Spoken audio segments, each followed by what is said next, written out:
Hi, my name's Allen Crouse. I'm with the Iowa Department of Natural Resources, and I'm going to talk to you today about predator hunting. Predator hunting can take on many different forms, whether you're calling coyotes, fox, bobcats, or raccoons, all of which can be pretty enjoyable. Some of the basic equipment that you need to call predators or hunt predators, most folks like to start out with an electronic call of some sort.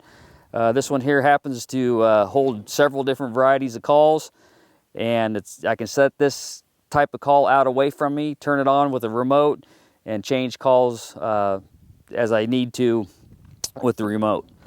If you don't want to invest that much money, you can easily purchase inexpensive mouth calls. Here are several varieties that I have set out here. Some are open reed calls, which require a little bit more skill. Most of these closed reed calls, it's basically you just blow into it and it makes the noise that you're looking for, whether it's a dying rabbit or a mouse squeak or something like that. Also, for predator hunting, a good seat to sit on, because you'll be sitting out there for somewhere between 15 to 45 minutes, and you're going to want to make sure that you're comfortable so that you can stay out there as long as you can, and that will help you not have to make any unnecessary movement while doing your calling sequence. A good set of bipods or some sort of shooting sticks to support your firearm on, because some of your shots could be a long-range shot, and you're going to want to make sure that you have a good platform to shoot from.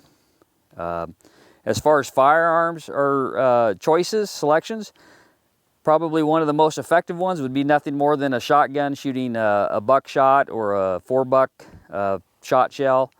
That will give you an effective range somewhere out between 50 and 70 yards.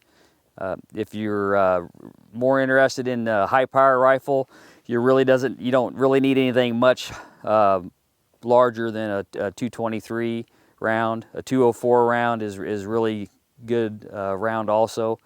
If you're looking for a longer distance, flatter shooting round, a 22-250 would do fine also.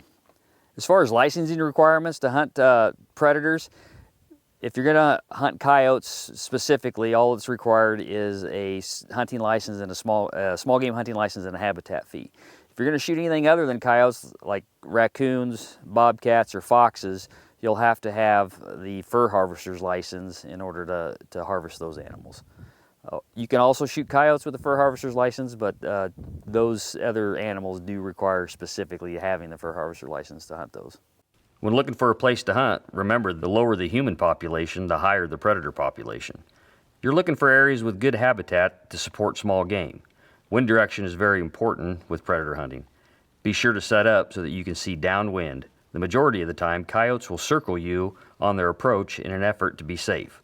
So if you can't see 150 to 200 yards downwind, you're going to get frustrated. After you've found a place to go, you'll need to hide. On your way in, don't silhouette yourself against the sky, don't make noise, and don't walk in upwind where you think the predators are. Remember, you're dealing with the best eyes, ears, and nose in nature. I like to sit 3/4 of the way up a hill against a tree, fence post, brush pile, or some other object to break up my outline. Camouflage to match the terrain. Use shadows to your advantage and sit still. Again, make sure you can see downwind. Raccoons can be called from hollow trees and brush piles. Bobcats like dense cover. Red fox can be found around old farm sites, frozen marshes, and smaller groves of timber. Coyotes are plentiful and can be found in the trees, open grasslands, or just about anywhere there is food.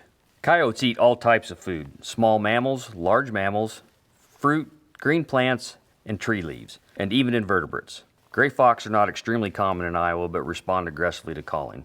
They are generally found in more dense cover as well. When the weather gets cold, pelts become prime, and the predators get hungry.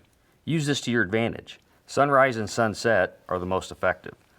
There is no limiting shooting hours, so the moonlit nights with snow cover can extend your opportunities. Always be sure your target and what's beyond it. Deer and dogs can look like coyotes to a hunter that really wants to see one. Laws concerning the use of artificial light are ever changing. Make sure to check the current regulation booklet. Now that you have your location and equipment, remember to pack that seat. It will keep you off the cold, wet ground, and you'll be more comfortable.